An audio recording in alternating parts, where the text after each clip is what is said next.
Fala turma, eu sou Cícera Ferreira, vocês estão em mais um podcast Café do Milhão e nós temos um convidado hoje maravilhoso que é André Luiz, que vai dar uma dica já para vocês de como empreender melhor.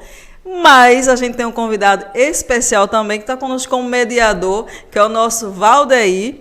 E eu digo para vocês, se liguem nessas dicas, pega aí toda a informação que você tiver do mundo empresarial, cola nessa galera hoje, só tem para aprender. E agora eu vou dar uma palavrinha com André. André, se aprender pessoal. Olá, Cícera, um prazer estar aqui. Muito obrigado pela oportunidade, junto com os que estão aqui nos acompanhando. E dizer que empreender no Brasil é uma oportunidade, sim. Agora nós devemos ter um conhecimento de como é o mercado. E sobre isso é o que nós iremos conversar. Agora ele vai se apresentar, gente. Olha, é uma honra ter esse homem aqui, vocês não têm noção. Vamos lá, Valdeir, contigo. Bom, é um prazer também muito grande estar aqui com você. E eu sou, na realidade, um grande admirador seu e da sua família, uma família de empreendedores, né? E meu objetivo aqui é ouvir o que o André tem a falar e, de vez em quando, passar um pouco aqui, discutir um pouco dessa vida que eu tive aí durante muitos anos no empreendedorismo. Gente, seguinte, prestem só atenção. Eu vou ler um pouquinho do currículo de André para vocês terem noção do que esse convidado é capaz de influenciar na sua vida hoje. Se liga aí. Graduado em administração, tem mestrado também, inclusive já trabalhou em gestão pública, não é isso? Olha que legal, gente. Só que tem uma coisa também que me chamou a atenção. Ele tem títulos do Exército, minha gente. Tem noção que é isso? É muita coisa, né, para hoje. Quer seguir André? Vai lá na rede social dele e vou dar uma chamadinha agora no Instagram dele, @consulteandré. E André, fala pra gente como começou essa tua veia empreendedora.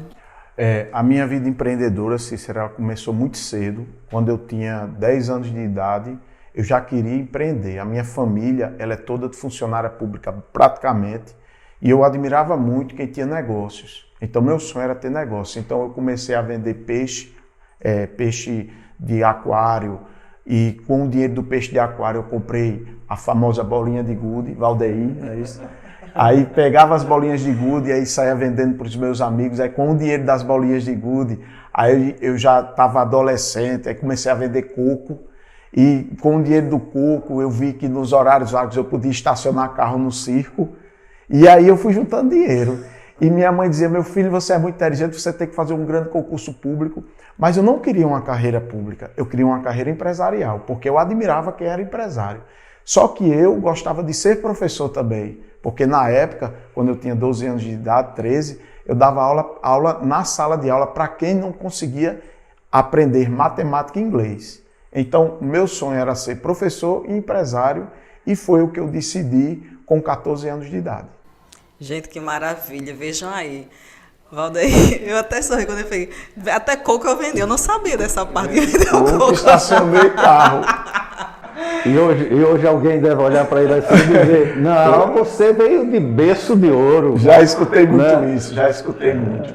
Inclusive, Cícera, chegou um momento da minha vida que eu tinha 19 anos de idade, 20 anos de idade, e eu já estava com um bom dinheiro, e eu ali andando naquela avenida em Manaíra, que é a Avenida Shopping, que é a Edson Ramalho, eu vi que tinha muitas lojas de roupas de mulheres. Aí eu disse, eu vou vender para essas lojas, quer ver? Bem nordestino, quer ver eu vender? Então eu entrei na lojas de lingerie, peguei informações, entrei em outra loja, peguei informações e descobri que as mulheres compravam muitas peças íntimas. Aí o que foi que eu fiz na época? Peguei um ônibus, tinha dinheiro para pegar o ônibus, fui para Santa Cruz do Capibaribe, que era uma grande força, comprei peças íntimas e vendi uma média de 1.000 peças a cada 40 dias. Aí foi quando eu disse, eu sou empresário. E com o dinheiro que eu ganhei, sabe o que eu fiz? Eu já muito novo, eu peguei com esse dinheiro, investi mais ainda nos meus estudos, porque eu queria ser professor. E aí, com esse dinheiro, eu abri minha primeira empresa, que foi na área de tecnologia, voltadas para o segmento de eventos. Foi a minha primeira empresa formal, que hoje eu ainda atuo empresarialmente. Sabe o que me chama a atenção no que você falou agora? É que inúmeros brasileiros iniciam assim, né? Eles começam do nada. O empreendedor nato mesmo, ele enxerga uma oportunidade, ele não enxerga uma dificuldade. Isso me chama a atenção. Não só você, esse exemplo, como outros que eu já pude entrevistar, que começa do nada, e chama muita atenção. Gente, eu costumo até dizer que quando você pega uma balinha e vai vender no sinal, você já está empreendendo de alguma forma. Não é? Então, assim, é louvável ouvir isso. Eu fiquei até contente que eu não sabia, né? Mas vamos lá. Ele começou assim, viu, gente? Mas ele não tá só isso, não. Eu vou pegar aqui para ver um pouquinho, que eu tô sabendo que ele tem empresa de eventos. Fala pra gente um pouquinho dessa empresa de eventos. Olha, quando eu tinha mais uma idade média de 20 anos de idade, eu achava muito bonito o ramo de eventos e achava lucrativo. Então, o que foi que eu fiz? Eu fui no Hotel Tambaú, na época onde aconteciam os grandes eventos, os eventos boutique, vamos assim dizer, e as feiras eram no Espaço Cultural. Quem for aí dessa época de geração vai saber que era Hotel Tambaú e Espaço Cultural. Então, fui no Hotel Tambaú e lá, fui arrumado, muito bem apresentado, e procurei saber quem era o dono daquele evento. E, na época, descobri, e quando descobri era uma proprietária do evento, eu disse, eu sou estudante de administração de empresas, quero trabalhar gratuitamente para o evento, porque eu quero crescer profissionalmente. E aqui eu estou à disposição para doar meu trabalho sem nenhuma remuneração. Ela ficou tão encantada que ela disse, vá trabalhar no setor administrativo, eu fui. Aí comecei a trabalhar. Ao final do dia, ela quis me pagar uma diária, mas eu não quis receber de jeito nenhum, porque era a minha palavra que eu não queria receber. Então, prontamente, ela me chamou para trabalhar o evento inteiro. Mas ela disse, André, eu só chamo você para trabalhar o evento inteiro se você for remunerado. Aí eu disse, mas eu vim com a proposta de não ser remunerado. Ela disse, mas é justo você ser remunerado. Então vamos fazer um novo acordo. Aí fiz o acordo. Então, meu primeiro emprego em eventos, eu trabalhei sendo remunerado. E aí, com o tempo, Cícera e Valdeir, que está aqui conosco, o que foi que aconteceu? Eu percebi que quem fornecia o sistema gerencial dos eventos eram as empresas dos Estados Unidos ou de São Paulo, o sistema que gerencia. Então eu disse, eu vou entrar aqui. Aí eu fazia um curso de programação, eu tenho um curso de programação pelo Senac, que é um curso que começa em janeiro e termina em dezembro, 4 horas por dia. Começaram 65 alunos, só terminaram 3, eu terminei, sou programador formado. E aí eu vi que eu poderia fazer um sistema gerencial para o evento e ser o primeiro sistema gerencial paraibano. Na época, quem estava começando era Renato da Softcom. E aí eu fiz meu sistema gerencial. O Renato até disse, André, tu vai entrar aí sozinho. Inclusive, gente, Renato será o nosso próximo entrevistado. Pronto. Renato foi meu aluno e eu fui aluno de Renato também. Um grande abraço para Renato. Então, o que é que acontece? Eu fiz um sistema gerencial. Quando eu fiz esse sistema gerencial, aprendendo como funciona toda a locomotiva do evento, eu apresentei para todos os organizadores de evento e eu participei, eu fiz um momento que eu fui o único fornecedor de software de todas as empresas de eventos daqui da Grande João Pessoa. Todos, só comprava André Luiz. Mas por quê? Porque eu adaptei a realidade de João Pessoa e cobrava 10 vezes menos do que São Paulo, que esse 10 vezes menos de São Paulo era muito dinheiro para mim, para quem andava de ônibus, imagina.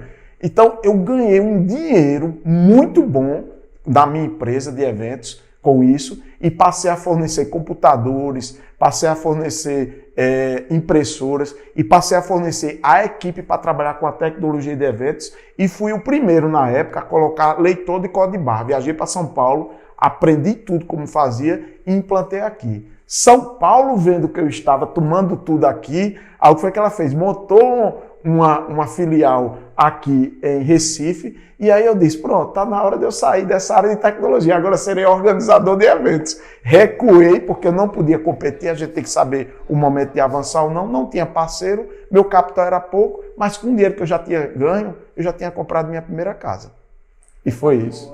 Olha que interessante, o André nos coloca aqui que ele identifica uma oportunidade e desenvolve um aplicativo para que pudesse gerenciar todo um evento. Mas aí ele diz, com a entrada de uma empresa de São Paulo, ele vem e simplesmente diz, o meu ciclo terminou, com relação aos sistemas. É muito interessante isso que o André colocou, porque muitas vezes o que se ensina para um empreendedor é que ele não deve desistir nunca. E não é verdade. Ou seja, tem momento que aquela oportunidade já não é mais uma oportunidade para mim e eu tenho que pensar assim, em reinventar meu negócio, né? E desistir daquela oportunidade, porque senão aquela empresa entrante vai me sufocar de um jeito e o prejuízo vai ser bem maior. Vocês concordam que se tivesse dado continuidade poderia entrar num declínio, em dívidas, que acontece muito com os empreendedores, sim, não é? Isso é um dos fatores que eu acredito recuar em alguns momentos no empreendimento realmente é importante. Eu encerrei uma empresa com uma avaliação 5 estrelas. Ou seja, chegou o momento daquilo não era mais interessante para mim. E tem uma coisa bem interessante que é o fato de você empreender por propósito. O que se ensina é empreender por empreender, ou seja, vai lá meu filho, acredite, vem aqui no Sebrae, faça o curso Aprendendo a Empreender, você realiza o curso e daqui faz seu plano de negócio, pronto, você vai, da noite para o dia, vai mudar a sua vida completamente. E não é assim. Ou seja, tem a questão do prazer, do propósito. E quando ele fala, a gente vê nos olhos deles que ele realizou tudo com propósito. Até ir no circo e ver que havia uma oportunidade de cuidar dos carros lá do circo. Gente, por falar em propósito, eu escutei algo que me chamou muita atenção na internet, que um repórter perguntou ao entrevistado, você sendo milionário, o que você faria hoje? Você continuaria trabalhando? Ele disse assim, sim, porque eu não trabalho por dinheiro, mas por propósito. Né? Então, assim, quando você tem um propósito, a gente não para. E empreender é ter propósito. Né? André, mas tem mais uma coisinha que eu quero saber, o povo de casa também quer saber agora. Que história é essa que você dá consultoria para empresa, para negócios? Conte tudo, como é que pode estar ajudando esse povo. Qual a importância hoje do consultor dentro de uma empresa? Olha só, o consultor ele é extremamente importante porque ele está contextualizado com a realidade do mercado, certo? Eu agradeço a Deus demais e, claro, ao nosso esforço de hoje trabalhar com empresas corporativas, empresas de estratégia. Quando eu tinha 23 anos, eu tive minha primeira oportunidade de trabalhar como consultor trainee em empresas de São Paulo. Então, assinei meu primeiro contrato de confidencialidade. E ainda hoje eu tenho grandes empresas que eu dou consultoria de confidencialidade. Então, você trabalhar com consultoria, você tem que, antes de mais nada, você tem que conhecer onde você mora. Você mora no Brasil. Então, você não pode fugir dessa realidade. Você tem que conhecer a realidade do cliente, você tem que conhecer sua realidade e partir para desenvolver. Foi muito bem colocado aqui pelo nobre amigo que não adianta dizer empreenda por empreender, como também não adianta dizer para o empresário venda por vender. Muitas vezes existem situações econômicas do nosso país que impossibilitam até às vezes a continuidade do negócio. Basta ser aprovada uma nova lei de tributação, ou uma logística que não é contemplada. Então muda todo o processo produtivo. Então quando eu comecei a ser consultor de empresa, através de uma outra empresa que eu abri de consultoria, né? E com isso, muito mais do que dar consultoria eu aprendi, e hoje eu posso dizer que eu tenho muito mais fundamento, eu tive grandes oportunidades na minha vida. Foi quando eu comecei a atuar em outras áreas empresariais. A consultoria ela te dá essa oportunidade. Você conhece tanta gente que você abre o leque de investimento empresarial. Ok. Valdeir já foi consultor também. Tem um aspecto muito interessante, a minha vivência com os pequenos negócios, e você deve sentir isso. Muitas vezes, os consultores terminam sendo aquela tábua de salvação para a empresa. E eu me lembro muito bem numa consultoria que eu realizei, o cara queria virar meu amigo. Ou seja, daqui a pouco eu estava virando o sócio dele na empresa. E eu sempre dizia nas minhas aulas, nos cursos de consultoria, que a consultoria você tem que ter uma certa independência com relação ao relacionamento pessoal com o empresário, né? Porque se você cria algum vínculo, ele passa a acreditar que você é a pessoa que vai solucionar todos os problemas dele. É verdade. Então, E essa coisa faz parte da cultura do empresário brasileiro. Achar que consultoria por consultoria é a solução do problema. Eu quero fazer uma pergunta a André agora, bem interessante. Algum empresário, após você dar a consultoria, tentou lhe contratar como funcionário? Já sim, só que o que é que acontece hoje?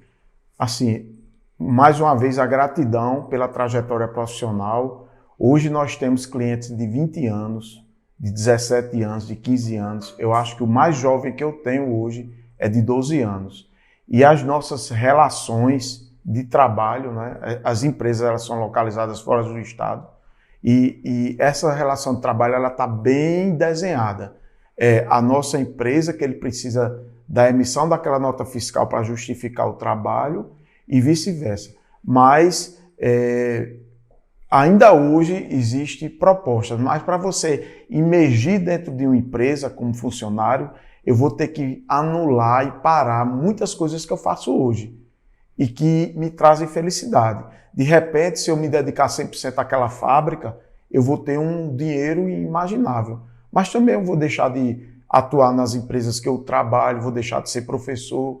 E aí eles terminam entendendo e dizendo, André, tem deles que dizem assim, tu nasceu para o mundo, né? Tu não está aqui fixo 100%, eu quero você 100%, mas você nasceu para o mundo. Então, André, eu vou te respeitar. É o que eles dizem, Cícera. André, eu vou te respeitar. Tu nasceu para o mundo e a gente termina entendendo que eu tenho que participar em outros momentos com outros amigos. Eu não posso abandonar os outros clientes, que são clientes que nos respeitam e nos damos muito bem. Não é? Se eu for para uma empresa, eu vou ter que abandonar clientes de 20 anos. Como é que eu vou abandonar um cliente desse? Como é que eu vou deixar de ser um médico de vários pacientes para ser um médico de um só paciente? Você pode até ser, mas como é que vai ficar a tua cabeça com os outros que não participam mais de tua vida? Então, para mim, hoje eu não tenho esse preparo psicológico, principalmente, para abandonar toda uma carteira de rede de relacionamento que eu tenho. Geralmente, os teus contratos envolvem apenas a consultoria ou assessoria? Pós-consultoria? Os nossos contratos, eles são, como é que eu posso dizer? São contratos por tempo indeterminado. Então, a gente faz o contrato de prestação de serviço numa área específica. A minha, ela envolve planejamento estratégico. Então, qualquer que seja o problema, seja corretivo ou preventivo, a gente é acionado. Agora, no final do ano, é um ano que eu trabalho muito. Por quê? Porque vai virar o planejamento de curto prazo, que é do ano seguinte. Que a gente já tem um trabalho de curto, de médio e longo prazo, mas para afinar as rédeas, vamos assim dizer, do de curto prazo. Então, a gente tem um contrato que ele não tem tempo fixado. Os contratos, todos eles são, vamos assim dizer, de continuidade, os que a gente tem. Inclusive, né, novos entrantes, muitos novos entrantes a gente não pega porque para pegar você tem que desligar de outros. E o nosso quadro nessa área, ele é muito pequeno. Lá de onde eu trabalho, ele é pequeno porque eu trabalho de consultoria, o amigo sabe muito bem disso, é um trabalho antes de mais nada de confiança. E o empresário, ele não confia em todo mundo para conversar. Então, não é verdade? Então o trabalho do consultor ele é muito limitado no quantitativo por conta de vários fatores. Um deles, principalmente, é a confiança. Então, hoje o nosso grupo, ele, vamos assim dizer, graças a Deus, está na lotação do que deve se ter para o tamanho de negócio que a gente tem. Ok, gente, deixa eu contar um segredinho para você que está em casa. Vocês sabiam que eu estou agora na frente de 2 professores e eu quero saber deles agora como os dois, viu? Os dois, eu quero saber dos dois. Como é que iniciou a parte pedagógica da vida de vocês, atrelado com o empresário? Conta aí, eu quero saber dos dois. A pergunta é para os dois agora. Eu quero que cada um fale agora como começou essa história de dar aula. André passou a palavra para o mais velho. Foi para o mais sábio. Foi para o mais sábio. É engraçado. A carreira, né, de professor, se a gente pode chamar de carreira, porque de vez em quando o professor corre do problema, mas a profissão de professor é algo assim que ela não existe remuneração, se faz por prazer. E a maior remuneração de um professor é estar de frente de uma aluna, né, e vendo o que essa aluna está fazendo hoje. Eu comecei logo com 16 anos de idade ministrando aula de biologia num cursinho pré-vestibular. E aí entrei na faculdade, fiz um mestrado, e aí cheguei à conclusão, quando eu fiz o mestrado, aconteceu uma oportunidade de ir para a Itália fazer uma especialização lá. Eu digo, sabe uma coisa, eu vou desistir do mestrado. Eu não vou ser professor nunca. Concluí os créditos do mestrado e não concluí o mestrado. Fui fazer a pós-graduação na Itália. Quando eu voltei, parece que estava escrito, ou seja, a partir de agora, danado, tu vai ser professor. E me envolvi nessa carreira. Hoje, toda vez que sou convidado, não estou atuando mais como professor diretamente, só nos cursos de pós-graduação, mas toda vez que estou convidado, vou lá com brilho nos olhos e com a faca nos dentes para dar resultado. André, conta pra gente essa tua história aí, professor, empresário, como funciona isso? Olha, é como eu digo, 10 a 12 anos de idade, eu aprendendo matemática, que eu sou louco por matemática, por ciências exatas, eu entendia perfeitamente, e meus amigos não entendiam. Então, quando terminava a aula, eu com 12 anos de idade, eu acho, eu pedi o giz ao professor, a professora me deu, eu digo, eu posso ficar aqui ensinando meus amigos? Ela pode. Então, quando eu comecei a dar aula, outros alunos viram, e eu com 12, 13 anos de idade, eu me lembro que a sala tinha em média 20, 25 alunos depois de tocar, para dar aula. E eu dava por prazer. Aí teve uma professora que depois que eu completei 15 anos disse, André, isso pode ser uma profissão para você. Eu vou arrumar aluno para você, que eu era muito humilde, não tinha dinheiro, para você dar aula e ganhar dinheiro. Aí ela conseguiu clientes para mim e minha primeira hora, Cícera, foi R$1, nunca esqueço. Então eu dava aula cobrando R$1. E por incrível que pareça, a alegria de fazer o que eu fazia, esse R$1 juntando o dia de trabalho, eu tirava uma parte para dar para minha mãe, que a gente era muito humilde, outra parte para investir nos meus estudos e outra parte para juntar para abrir minha empresa. E até eu me emociono me lembrando disso, porque faz tempo que eu não me lembro desse detalhe. E aí, com o tempo, toda sala que eu passava, eu era monitor de matemática e inglês. E virou uma paixão. Eu digo, eu vou ser professor. E quando eu fui me entender de gente, dando um adjetivo para a gente compreender, eu disse, eu vou ser professor de ensino superior. Aí fiz o concurso na universidade, passei. Eu acho que eu passei em segundo lugar, não me lembro. Eu só sei que eu era o professor mais jovem da universidade, que assim que eu entrei, estava faltando professor, e aí me deram um auditório com 130 alunos para dar aula. E eu dei aula de microfone, e quando eu entrei para dar aula, como eu era o mais jovem, todo mundo saiu me xingando, pensando que eu era aluno e era um trote. Foi minha primeira convivência de professor de universidade. E eu fiquei abalado. O coordenador soube, me chamou na sala, me abraçou e disse, olha, sabe quem é que está na minha sala? Na sua sala, quem? Ele disse, minha filha que tem sua idade. Eu disse, ele disse, eu acho que eu tinha 23, 24 anos, não me lembro. Vamos voltar. Ele voltou, abraçado, disse, pessoal, aqui é o professor mais jovem da universidade, será professor de vocês, minha filha está ali, que é aluna dele. E aqui é 7º período, imagine, 7º período nessa situação, foi quando eu comecei a carreira. Saí da universidade para ser empresário, coisa e tal. E hoje, ele foi muito feliz no que falou aqui. A alegria de ser professor, a gente vê um aluno realizado. Eu acho que quem está no bastidor já foi minha aluna, tá? Eu não sei se ela já foi minha aluna, quem está no bastidor, não sei, tem uma fisionomia, mas você, Cícera, você foi minha aluna. E eu me lembro dos primeiros dias de aula seus e como você está hoje. Você é uma pessoa extremamente exemplo para o mercado profissional. E para o professor hoje, com a idade que eu tenho, vamos assim dizer, as minhas satisfações materiais elas foram alcançadas. Se terá mais ou se terá menos, é um detalhe da vida. Mas eu sou feliz demais com tudo que eu tenho. E a minha felicidade maior hoje não é isso, que isso eu almejei muito, é ver pessoas realizadas. Você, para mim, é um exemplo, é uma inspiração, e de que as pessoas todas que nos acompanham possam observar que é possível vencer. Eu venci, você é uma vitoriosa. Ele quer fechar. Não é?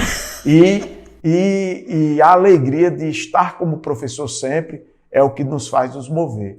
Porque, infelizmente, no Brasil, o valor de valorização não é o que deveria ser. Mas, muito mais do que isso, tem que mover os nossos ensinamentos para que esse país possa crescer. E não tem coisa melhor do que você estar assim, como aconteceu domingo, pedalando e de repente vem aquela voz: professor! É muita felicidade.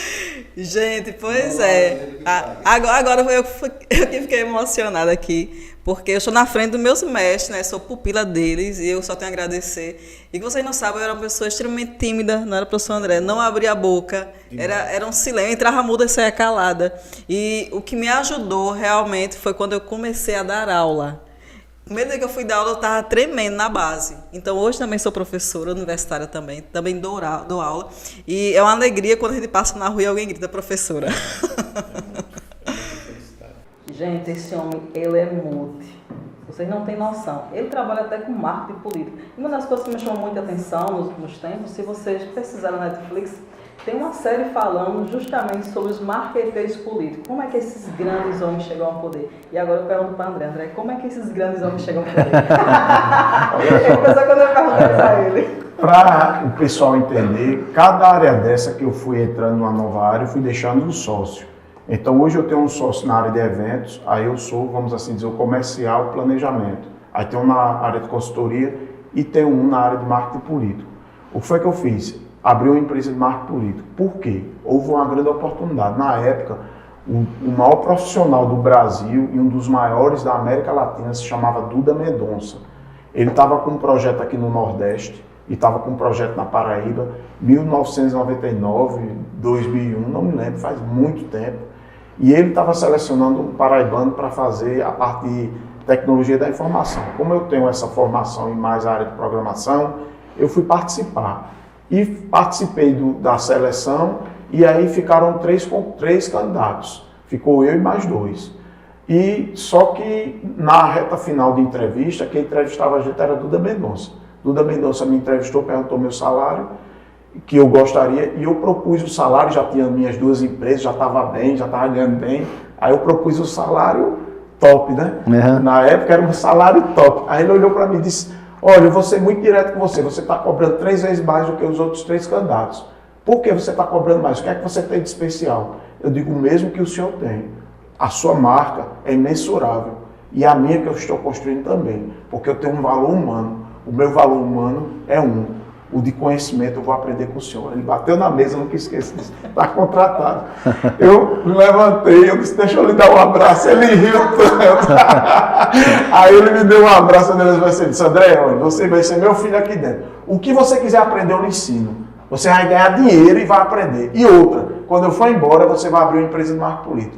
Aí eu disse: eu não vou, eu vou abrir uma empresa de marketing político. Então, prestei serviço como consultoria, que era a nota fiscal que eu tinha, e quando terminei, passei 7 meses com Duda Mendonça, aprendi, viu? Aí eu perguntava tanto esse homem me respondia tudo. Me tratava como... Imagina você pega um pupilo, né? Você é um mentor, pega um pupilo, e aí eu abri a empresa de marketing político. E de lá para cá, ela tem crescido. O que foi que eu aprendi com Duda Mendonça? Ser discreto e reservado com os clientes. Então, os clientes que nós temos, só quem sabe é a própria empresa. Nós somos discretos, nós trabalhamos com propaganda para o cliente, nós trabalhamos com resultado para o cliente, mas a nossa descrição enquanto empresa, ela é muito discreta.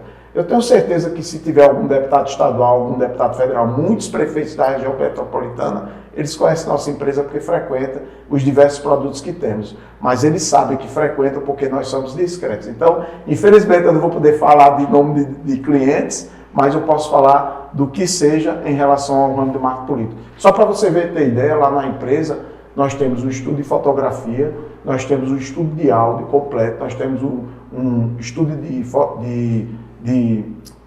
filmagem, um estudo de vídeo, nós temos o departamento de pesquisa, é a única empresa que tem um departamento de pesquisa de consumo interno na área de marketing político. Todas as empresas de marketing político terceirizam, contratam empresas. Nós temos isso. Nós temos um estúdio de criação lá dentro, nós temos sala de planejamento, nós temos serviço de copa, cozinha, nós temos lavanderia. É uma empresa bem estruturada, ela tem um prédio próprio, muito bom, muito discreto, muito bacana. E a descrição é a alma do negócio, porque quando o candidato vai para lá gravar, fazer entrevista, dar briefing, fazer toda a parte do planejamento, ele quer estar em paz, porque a vida de um político ela é pública, é todo mundo em cima. E quando você tem um escritório muito assim, não é? Então você vai começar a trazer um ponto negativo. Olha que pela primeira vez na vida eu dei um segredo de um negócio. Então vou parar por aqui para não falar mais de outros segredos. Gente, vamos lá, prestem atenção. Você é empresário, você é empreendedor que sonha em carreira política. Eu vou pedir para a André agora dar pelo menos 3 dicas de como vocês podem começar isso. Sabe por que, André, eu estou perguntando isso? Porque eu, acompanhando as mídias nos últimos tempos, inúmeros empresários grandes no Brasil que estão entrando na política. Né? Provavelmente não é nem pelo dinheiro, é um propósito a mais. Então, para quem é empreendedor, quer ser vereador do seu bairro, olha só, nós temos hoje 3 clientes que são empresários e entraram justamente porque os negócios não é, estavam, vamos assim dizer, não estavam numa sintonia social devido à estrutura como funciona da máquina pública. Então, por ter uma visão de como deve funcionar a máquina pública, estão interagindo com o setor público para melhorar o rendimento do Brasil. E o primeiro ponto, em relação à sua pergunta, que eu digo a todos vocês que nos acompanham, é, em primeiro lugar, pesquisa. Às vezes o cliente diz, André, como é que eu devo tirar a fotografia? Sério, sorrindo. Eu digo, o que é que a pesquisa fala sobre a sua imagem em relação ao público-alvo? Aí vai começar o trabalho de fotografia, de áudio, de vídeo, etc. Então, você tem que fazer pesquisa em primeiro lugar, ter uma equipe de alta confiança que não vaze nada do resultado da pesquisa para fazer o planejamento. Aí, a partir desse segundo ponto, que é uma equipe de extrema confiança de planejamento, você vai começar o terceiro ponto, que é a parte de propaganda. Onde é que os políticos do Brasil erram muito? Pela falta de formação profissional do nosso brasileiro, que é menor em relação a isso. É querer começar fazendo propaganda. Você tem que começar fazendo propaganda depois que você fizer o dever de casa. E o dever de casa é conhecer-se enquanto pesquisa, ter uma equipe de planejamento e, por fim, começar a propaganda. Dica dada para você que quer ser o vereador do seu bairro, quer ser o deputado. Olha aí, cola no homem, viu, gente? Mas eu soube de mais coisas. Eu soube também quem trabalha com importação e exportação. Eu disse, ele é multi. Olha só, aí já estamos na fase de crescimento, né, da empresa. Depois que cresci, completei aí os meus 40 anos de idade na época. E aí o que aconteceu?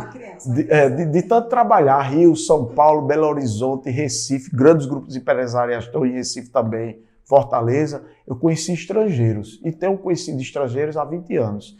Conheci um grupo estrangeiro que eles são hoje o terceiro maior grupo de vendas de azeite de Portugal, o Grupo Coimbra. Eu conheço pessoalmente o grupo. Então eles disseram, André, vamos abrir uma empresa aqui no Nordeste e que tal você ser o nosso sócio? Então foi quando tudo começou. Então fizemos um projeto, adquirimos galpão, etc. E começamos. Quando a gente começou a trabalhar, vender bem, vender no Carrefour e outros grupos, o que aconteceu com esse trajeto? Eles me anteciparam 4 anos antes o período que o Brasil ia ter ruptura e quebra. Iniciar o processo de quebra de faturamento, de vendas, etc. E ele disse, vai cair aqui o Brasil, nós estamos estudando teu país. Até lá você tem que ter muito dinheiro para poder segurar a empresa. Ou você vai ter que sair. Ou a gente vai ter que parar, você vai escolher. Então, foram 4 anos, chegou no terceiro ano, chegou no segundo ano, quando chegou no primeiro, faltando 1 ano para o Brasil quebrar. E eu dizia para os meus amigos, os grandes empresários acreditavam, porque tem a equipe técnica, que o Brasil ia ter ruptura, mas o pequenininho médio não acreditava não. O Brasil bombando, comprando geladeira, comprando fogão, comprando tudo. Então, todo mundo quebra, vai quebrar. Aí o que foi que eu fiz? 1 ano, reuni com esse grupo, fiz um curso, até explicando para o pessoal na Europa, curso de vinho, curso de azeite. Eu tenho um curso de azeite, sei como identificar, etc e tal, que é um dos produtos que eu vendia fortemente aqui, vinha de containers. Então, resumida a história, nós fizemos uma reunião e fizemos as contas e disse, a gente vai ter que segurar aqui, em média, 12 anos o Brasil. Fazem 12 anos que eles falaram e veio a pandemia. Olhe, estrangeiro, país de primeiro mundo, continente de primeiro mundo, que é a América do Norte, Europa, Oceania, através da Austrália, eles são o que são porque eles são científicos. O brasileiro precisa aprender a ser científico. Precisa aprender. E tudo que eles disseram aconteceu. E eles disseram, você vai ter que ter tanto em dólar para segurar a onda. eu vejo que você vai ter que vender parte do seu patrimônio para ter, e eu não recomendo você fazer isso. Mas você que decide. Eu disse, então vamos fazer o seguinte, vamos parar até o Brasil reagir. E eles disseram, ó, vai reagir no mínimo 10 anos. Já se passaram 12 anos. Né? E pela expectativa serão 15 anos para começar a reagir bem como antigamente. Porque está reagindo em cima da lama. Nós estamos na lama e saindo da lama.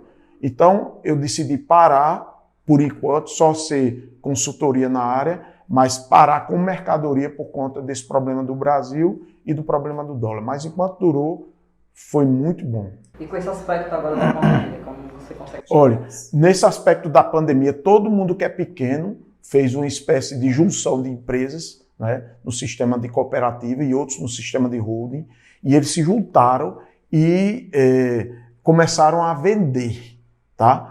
E operar. Mas a grande maioria dos pequenos deixaram as suas empresas estacionadas, fizeram a entrada no processo para estacionar e passaram a trabalhar para os grandes ou operar como consultores, que o amigo sabe muito bem como é que funciona.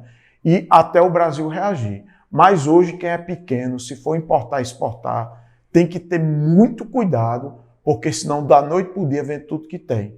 Porque a variação está muito alta e o brasileiro está empobrecido, ele não consegue comprar. Só para você ter ideia, só para vocês terem ideia que estão me acompanhando, eu vou dizer com autoridade, eu tenho 100% autoridade do que eu falo. Não é? Eu operava diretamente com a indústria do azeite. Então, o que se compra lá por R$3, quando você tira em swap, já cai em swap por R$12, R$14. Por quê? Porque é Brasil. Aí quando você usa aqui no Brasil, você usa por R$17.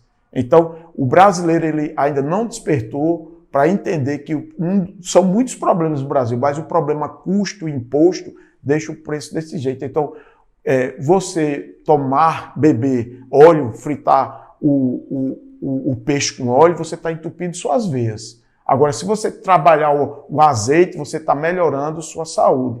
Mas mesmo assim, o nosso custo operacional é tão grande que o mesmo Brasil, sabendo que é melhor azeite para o brasileiro, ele tributa altíssimo e o brasileiro usa mais óleo. Então nós temos muitos problemas de saúde, inclusive cardiopatias, por conta de que nós usamos muitos problemas, inclusive o óleo. Mas o azeite, que é bom para a saúde, ele é caro.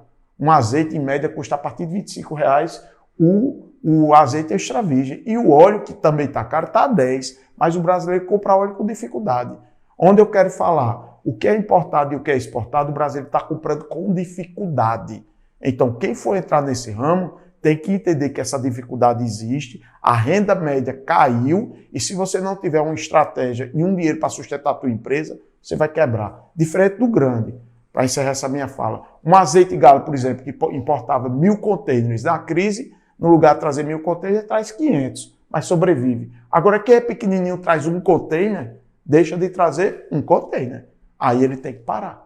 No meu caso, a gente vendia de 1 a 2 containers mês, que é um bom número para quem é pequeno, para quem começou do zero. Eu comecei minha vida do zero.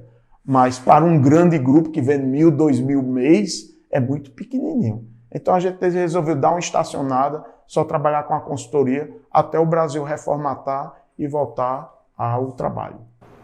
Gente, nos bastidores, a gente estava batendo um papo sobre tudo, né? Então, galera de casa, preste atenção agora. Você, empreendedor, empresário, de pequeno e médio porte, que está começando agora a despertar para o holding. Como você sabe, existe o holding patrimonial, que é muito trabalhado pelo setor jurídico, o holding familiar, e aqui a gente está debatendo um momento sobre o holding empresarial. Então eu quero conversar com o pessoal agora, que a gente estava debatendo, né, até nos bastidores. André, conta aí para o pessoal de casa o macete para poder o pequeno empreendedor participar, ter as participações do holding, como funciona. Eu vou dar uma entrada para passar a palavra aqui para o professor dar uma contribuição, que ele tem um grande conhecimento. É o seguinte, você sobreviver num país subdesenvolvido é muito difícil. E é uma tarefa que envolve vários fatores, inclusive estratégia. Uma das estratégias é você ter a união de empresas, formalizando através de holding, formalizando através de cooperativas, formalizando através de associações, mas no geral, no termo de holding, literalmente falando, traduzindo aqui para a gente, é todo mundo se juntar em cima de um propósito. Então você ter 20 empresas, 15 empresas juntas para poder sobreviver. Hoje o Brasil está fazendo essa prática e tem feito com que empresas tenham competido e tenham sobrevivido. Quem está hoje trabalhando sozinho, isolado, no mundo está com dificuldade e no Brasil está quebrando. Então, esse momento aqui eu queria que o professor desse a contribuição, que ele tem uma grande experiência na área para falar para todos. Bom, lá nos bastidores a gente discutia exatamente sobre... quando a gente fala de holding para grandes empresas, a coisa funciona, mas quando se fala de pequena, né, para o empresário, primeiro a palavra já assusta, holding. Sabe não é que danada é isso, holding, né? Pesquisa em casa, vamos lá. E vamos lá para o Google, vamos dar uma olhada no que é holding. E quando ele vai para o Google, parece que ele sai mais confuso ainda. E sempre, né, eu me lembro muito bem na época do Sebrae, que a gente tinha um programa chamado Juntos Somos Fortes. Ou seja, a única forma das pequenas empresas se sobressaírem no mercado, na concorrência com as grandes, elas se juntando, através de redes associativas, através da criação de uma holding, através da sua associação, mas elas precisam se juntar. O grande problema é a cultura em que o empresário brasileiro ele se insere, principalmente o pequeno. Quando você se junta e alguém tem que assumir a holding ou a associação ou a rede, presidir a rede, já começa a desconfiança. Será que esse cara vai ser honesto com a rede?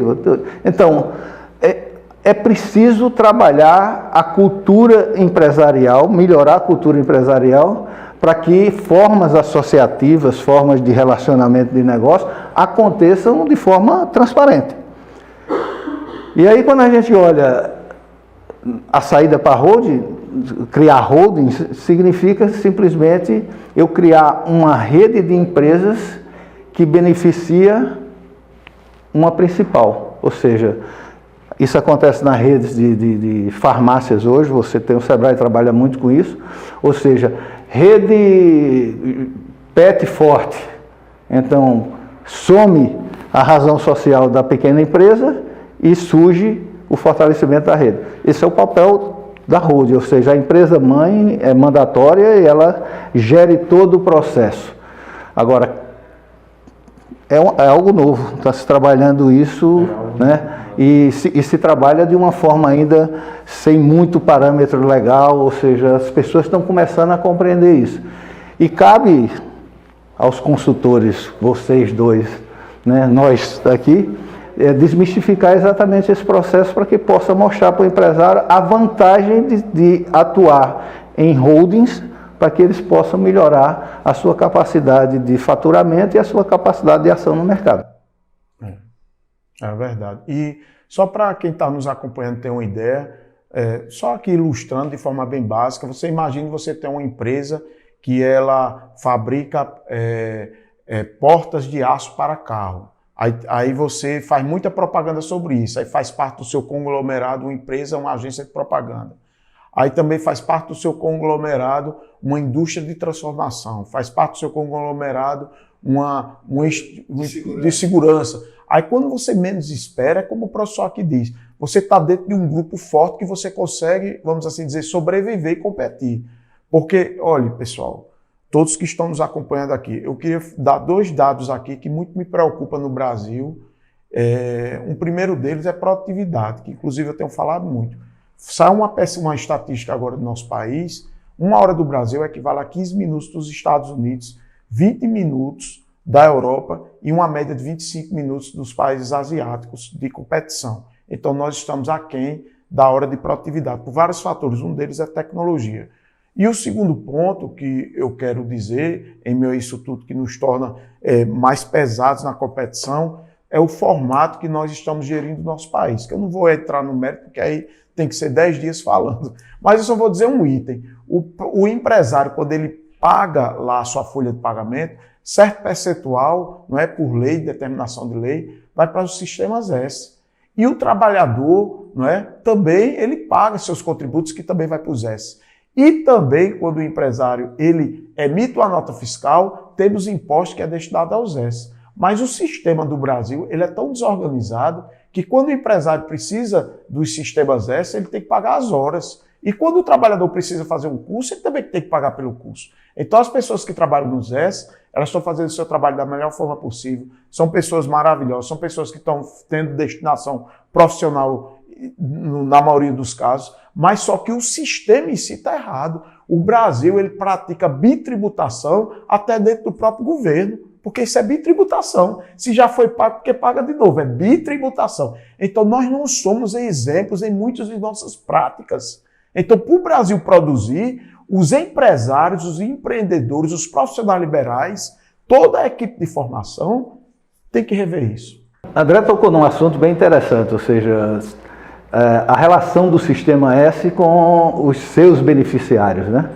Então, quando a gente fala exclusivamente do Sebrae, ou seja, um empresário hoje está com um problema, com a dificuldade de gerir seu negócio, ele procura o Sebrae. E ao chegar no Sebrae, o que é que vai acontecer? Vai se cobrar por um processo de consultoria na empresa dele. Ou seja, mas se ele já contribuiu, por que ele não está lá?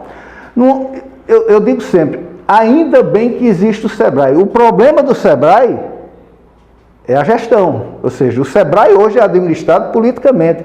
Então, direciona todas as suas ações para áreas da economia que não são o foco principal do Sebrae. A missão do Sebrae é desenvolver os pequenos negócios, fomentar os pequenos negócios e desenvolver os negócios já existentes. O que foi feito nessa pandemia? Absolutamente nada. Nada foi feito. Ou seja, com um banco de consultores enorme, as empresas ficaram totalmente desamparadas e não foi dado nenhum apoio. Então, precisa sim rever o Sistema S como um todo. Então, qual o papel social do Sistema S? Então, isso precisa ser revisto. Concordo com o professor, 100%. Isso é verdade, infelizmente nossa realidade hoje. Só que a gente vai falar agora de sonhos, a gente vai falar de propósitos. Eu esqueci essa parte chata da história. Professor André, eu quero que você fale assim, qual é o teu próximo passo, qual é o teu próximo sonho? Já tem algo planejado nessa cabecinha aí de milhões de coisas, múltiplas? Eu tenho um objetivo que quase que eu realizo e eu admiro as pessoas que não têm medo em nenhum momento da vida. Em alguns momentos de minha vida eu tive um pouco de medo e certamente isso me fez recuar. Eu tive uma oportunidade de abrir uma empresa na Europa com um bom sócio e eu ia ter que viajar muito, ficar longe de minha família. Como eu tive que ficar muito na rua, eu certamente pesei isso, que não me arrependo, e eu ia ficar longe dos meus filhos, minha família e minha esposa. E eu disse que não valia a pena para mim, mas hoje eu alimento, hoje eu estou bem mais estruturado para isso acontecer. Meus filhos estão maiores e eu participei do crescimento deles. E hoje, se essa oportunidade vier novamente, com certeza eu vou abraçar com unhas e dentes. E se os estrangeiros estiverem me ouvindo, que não me chamam de medroso, porque eles brincavam comigo. Eu, na vida profissional, acadêmica, eu faço amigos e eles brincam muito. Deixa de ser medroso, por isso que você ainda não cresceu como deve crescer. Mas assim, talvez, assim, eu não vou dar justificativa a nada, mas talvez seja meu filho. Mas certamente eu sou feliz pelas decisões que eu tomei, né? Eu tenho meu filho ele é muito presente na minha vida, e minha filha, muito. E agora, eu paguei um preço de não ter uma empresa fora do Brasil, que eu tenho isso como uma meta profissional. Pode ser que eu parta para outro mundo, outro planeta, né? Outro momento de vida, que a vida ela é um ciclo, e não aconteça isso. Mas se não aconteceu, pelo menos eu senti o aroma e o cheiro disso possivelmente acontecer. Esse é meu sonho. É engraçado o André falando, e eu me lembrando aqui, um dos conceitos que eu mais amo sobre empreendedorismo é de Cat DeVries. Ele diz o seguinte: o empreendedor é um desajustado. E desajustado para nós aqui no Nordeste, desajustado é um cara meio que não bate bem, né? E, não, mas desajustado que não se ajusta a modelos, ou seja, está sempre buscando realizar. E eu, após os meus 60 anos de idade, você começa a entrar, eu estou estudando sobre os medos nas etapas da vida. Engraçado, eu tenho um neto de 7 anos e os mesmos medos do meu neto de 7 anos é o mesmo medo que eu estou vivenciando hoje. Ou seja, Qual é o medo? De cercania, que é a relação que você tem com o ambiente. Ou seja, você já está aposentado, você já perdeu uma série de relacionamentos que você tinha profissional, e hoje você fica com medo de simplesmente não ter mais essas relações. E quando você olha para o meu neto de 7 anos, está vivenciando o mesmo medo. E nós nos damos muito bem. E eu não entendia por quê. Então, e aí eu comecei a estudar sobre isso. Quantas pessoas resolveram empreender com 40, 50, 60 anos? Ou seja, muitas pessoas estão desistindo aos 40 anos. Muitas pessoas estão desistindo aos 60 anos. Ou seja, há muita coisa para se fazer ainda. Então, esse sonho dele, né? Eu acho que ele está com 35 agora, então ele tem até 60 anos para realizar. Mas se houver oportunidade de vivenciar uma outra cultura, empreender numa outra cultura, leva os meninos e vai embora. Acho que eu vou fazer. E por falar nisso, já que estamos falando em sonho, qual é o seu propósito? O que é que você ainda quer realizar? As pessoas inúmeras vezes perguntam se você já casou, se você já se formou, se você já passou naquele concurso. Mas as pessoas não perguntam se você está feliz. Então, o que te faz feliz hoje? Qual é o teu propósito? E eu quero encerrar esse momento agora falando também para a Valdeir e para nosso grande e épico convidado, André Luiz, que os sonhos de vocês estão só começando. Que cada coisa que está chegando hoje vai somar para cada sonho se realizar. Não importa o tempo, o dia ou a hora, porque isso a gente sabe que é no tempo de Deus. Eclesiastes, se não me engano, fala muito bem sobre isso. E tem uma palavrinha na Bíblia, que ela é bem legal, que é Provérbios 16, que diz o seguinte: entrega teus planos ao Senhor e Ele vai ter o teu sócio, vai ser o teu sócio em tudo isso. E eu creio e acredito nisso, e fica também esse recado aí para vocês, que busquem o sócio de vocês maior que seja Deus. Não esperem data, nem dia, nem hora. Vai ser tudo na hora certa. Valdeir, qual é o teu maior sonho hoje? Hoje o meu maior sonho é ser feliz e ter paz. Ou seja, tudo que eu fiz na vida eu me considero como uma pessoa realizada. Ou seja, eu construí uma família, todos os meus filhos estão bem, né? Então, se por acaso hoje eu fosse chamado para o plano superior para realizar alguma consultoria lá, eu iria bem realizado. Mas eu não abro mão hoje da minha felicidade. Não me estresso mais, né? E procuro fazer as coisas hoje de uma forma assim mais sem pensar no financeiro. Ou seja, Valdeir, estou precisando de você para fazer isso. Eu digo, hoje eu consegui várias competências novas na minha vida. Hoje eu sou não menino de recado, mas um velho de recado. Hoje eu sou um acompanhante de idosos, hoje eu sou um acompanhante de netos.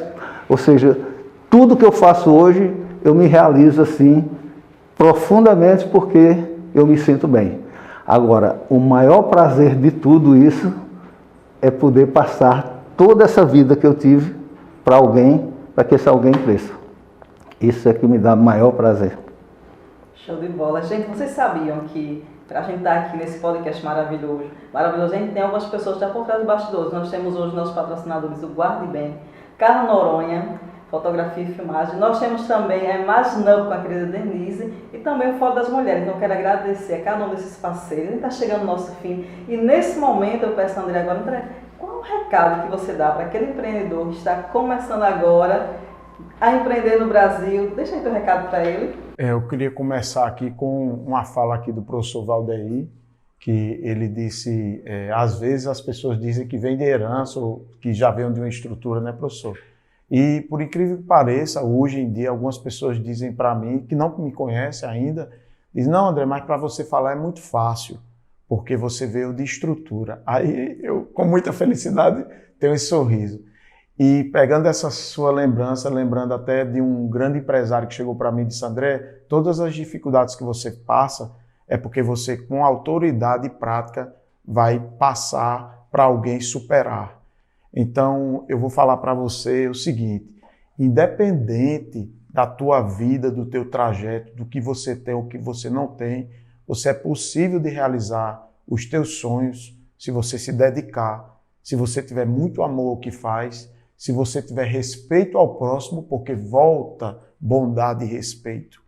E não fique se lastimando, não fique se tornando vítima, não fique se machucando. Tudo que a gente passa nessa vida é porque a gente precisa aprender para crescer. Então, era para eu estar aqui chorando porque eu estacionei carro. Era para eu estar chorando porque eu vendi coco. Era para eu estar chorando porque eu andava a pé, que eu esqueci de dizer isso. Para andar muito a pé, professor, ter o dinheiro para juntar e comprar um livro. Já pensou? Não era para estar? Mas eu já chorei muito pela dor. Mas hoje eu choro muito de alegria porque me trouxe um crescimento profissional, espiritual e hoje eu mostro como exemplo para as pessoas que qualquer que seja o sonho, você é capaz de realizar. Hoje eu sou realizado não por qualquer outro bem material que eu tenha, porque eu sou uma pessoa muito simples. As pessoas dizem, André, tu é muito simples. Eu sou muito simples de verdade, mas eu sou realizado porque eu sou feliz. Como aqui o professor falou, eu sou feliz, professor, 100% feliz, 100% feliz e espero contribuir com a felicidade de outros. Se o brasileiro começar a pensar assim, em 5 anos somos outro país. Então partilhe a felicidade ajudando as pessoas e saia da cadeira, se levante e haja. Vamos agir, trabalhar, não tenha vergonha. Qualquer empresa que eu tenha, meu filho ele ainda é jovem, mas se ele estiver numa empresa minha, ele ainda não sabe trabalhar, eu digo, filho, traga ali e ajuda a jovem a trazer o café e a água. Qual o problema de trabalhar em qualquer que seja a atividade? É digno. Nós encontramos os pais de primeiro mundo, verdadeiras famílias ricas, incentivando seus filhos a servirem pizza, para entender o valor do trabalho. Devemos entender o valor do trabalho. Todo trabalho é digno e respeitoso e abençoado por Deus. Então, sonhe e acredite que você chega lá e que Deus possa nos abençoar. Aldeia, olha para aquela câmera lá e fala para a galera agora, qual o recado para quem está empreendendo agora no Brasil? A dica que eu dou é o seguinte, ou seja, não, dentro desse movimento empreendedor, existe uma coisa chamada motivação, ou seja, você vai para uma palestra motivacional, o cara está lá, vai empreender, meu filho, vai empreender porque você vai ganhar muito dinheiro. Não, não é fácil empreender. A primeira coisa que você tem que fazer é descobrir qual o teu propósito ao empreender. Ou seja, eu vou ser feliz com isso? Se eu não me sentir feliz com isso, não empreenda. Eu me lembro uma vez que eu estava com um grupo de jovens e perguntei a ele, quem aqui deseja ser funcionário público? Uns 3 levantaram, quem deseja ser empresário? Mais de 90% dos jovens levantaram as mãos. E eu, como professor, dizia para mim, e como funcionário do Sebrae na época, eu dizia, olha quanta responsabilidade nós temos para educar essas pessoas para serem empreendedores. Mas educar mesmo, e não motivando para abrir qualquer negócio. Educar para o empreendedorismo significa dar base científica para que ele realmente compreenda o que é ser dono de uma empresa e o que é ser feliz sendo dono dessa empresa. Esse é o recado que eu dou. Quem está feliz hoje sou eu, com esses 2 feras, minha gente. Vocês não têm noção quanto eu aprendi hoje. Espero que você de casa tenha aprendido também. Aldeia, obrigado. Nada. André. Obrigado. Gente, eles são meu mestre, vocês não sabiam disso. Esses são os segredos, são meus mestres, né? E vocês me inspiram muito. E hoje, se eu estou aqui, é porque eu sou reflexo de cada um de vocês, um pouquinho que vocês conseguiram passar. Beijo, gente. Sucesso para todo mundo e vamos empreender com sucesso, mas também com muita base científica.